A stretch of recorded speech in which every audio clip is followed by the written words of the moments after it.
Hello everyone, welcome to our channel. इस video में हम कक्षा 7वीं विषय विज्ञान के अध्याय 15 स्थिर विद्युत के प्रश्नों के उत्तर करेंगे। इस वीडियो को सुनने मात्र से ही आपको सारे प्रश्नों के उत्तर याद हो जाएंगे। तो अगर आपने हमारे चैनल को अभी तक सब्सक्राइब नहीं किया है तो जल्दी से सब्सक्राइब कर लीजिए और इस वीडियो को लाइक कर अपने फ्रेंड्स को जरूर शेयर करें। तो चलिए शुरू करते हैं। सबसे पहले हम पाठ के मध्य में आए हुए प्रश्नों को करेंगे। इसमें इनके उत्तर दीजिएगा। सबसे पहला प्रश्न है, किसी वस्तु के आवेशन की पहचान किस प्रकार की जाती है?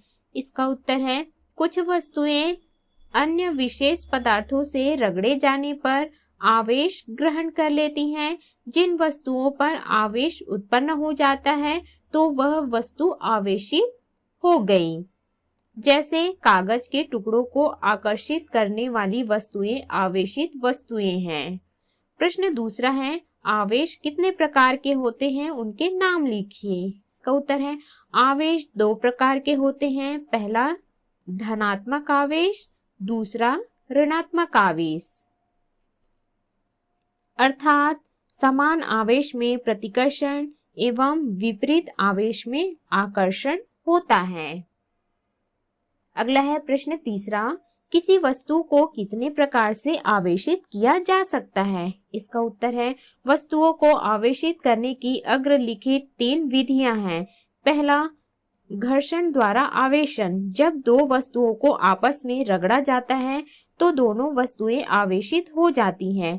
इस विधि को घर्षण द्वारा आवेशन कहते हैं। दूसरा है संपर्क द्वारा आवेशन। किसी वस्तु को किसी आवेशित वस्तु के संपर्क में लाने पर वह वस्तु आवेशित हो जाती है। इस प्रकार के आवेशन को संपर्क द्वारा आवेशित करना कहते हैं। तीसरा है प्रेरण द्वारा आवेशन। दो वस्तुओं को प्रेरण के द्वारा आवेशित किया जा सकता है। अगला है, इनके उत्तर दीजिएगा। पहला प्रश्न, तड़ित चालक क्या है? इसका उत्तर है, तड़ित चालक में धातु की एक मोटी एवं चपटी पट्टी होती है जिसका ऊपरी शिरा त्रिशूल के आकार का होता है। इसे भवन के सबसे ऊंचे भाग पर लगाया जाता है तथा धातु की पट्टी का निचला सिरा भूमि में गहराई पर गड़ी हुई धातु तांबे की प्लेट से जुड़ा होता है। अगला है प्रश्न दूसरा, विद्युतदर्शी किस सिद्धांत पर कार्य करता है? इसका उत्तर है, विद्युतदर्शी या इलेक्ट्रोस्कोप जिस यंत्र की सहायता से किसी वस्तु के आवेशित या अनावेशित होने का पता लगाया जाता है उसे विद्युतदर्शी कहते हैं। सिद्धांत, विद्युतदर्शी प्रेरण के सिद्धांत पर कार्य करता है। जब विद्युतदर्शी के ऊपरी सिरे के निकट कोई आवेशित वस्तु को लाई जाती है तो उसके स्वर्ण पत्र एक दूसरे से दूर हट जाते हैं तथा आवेशित वस्तु को हटा लेने पर पत्तियों का छटाव समाप्त हो जाता है। अगला है अभ्यास के प्रश्नों के उत्तर। पहला, सही विकल्प चुनकर लिखिए। पहला, दो वस्तुएं अ और ब को रगड़ने पर यदि अ में ऋण आवेश आ जाता है तो ब में होगा, तो इसका उत्तर है धन आवेश। दूसरा है, निम्नलिखित में से किसको घर्षण द्वारा आसानी से आवेशित नहीं किया जा सकता है? तो इसका उत्तर है तांबे की छड़। तीसरा है, मनुष्य का शरीर होता है विद्युत का सुचालक। चौथा है, जब दो वस्तुओं को आपस में रगड़ा जाता है तो उनमें होता है विपरीत आवेश असमान मात्रा में। पांचवा है, तड़ित चालक बनते हैं धातु से।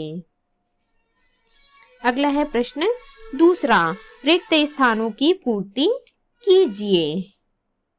क, जिन पदार्थों से विद्युत आवेश प्रवाहित होता है उन पदार्थों को विद्युत सुचालक कहते हैं। ख है, सजातीय आवेश परस्पर प्रतिकर्षित होते हैं जबकि विजातीय आवेश परस्पर आकर्षित होते हैं। ग है, भवनों को तड़ित के नुकसान से बचाने वाली युक्ति को तड़ित चालक कहते हैं। घ है, एक दूसरे से रगड़ने पर दो वस्तुओं द्वारा उपार्जित आवेश की प्रकृति एक दूसरे के विपरीत होती है। प्रश्न तीसरा है, दो विद्युत चालकों तथा दो विद्युत रोधी पदार्थों के नाम लिखिए। इसका उत्तर है, दो विद्युत चालकों के नाम लोहे की छड़, तांबे की पट्टी, हमारा शरीर। दो विद्युत रोधी पदार्थों के नाम कुचालक हैं कांच, रबर, प्लास्टिक।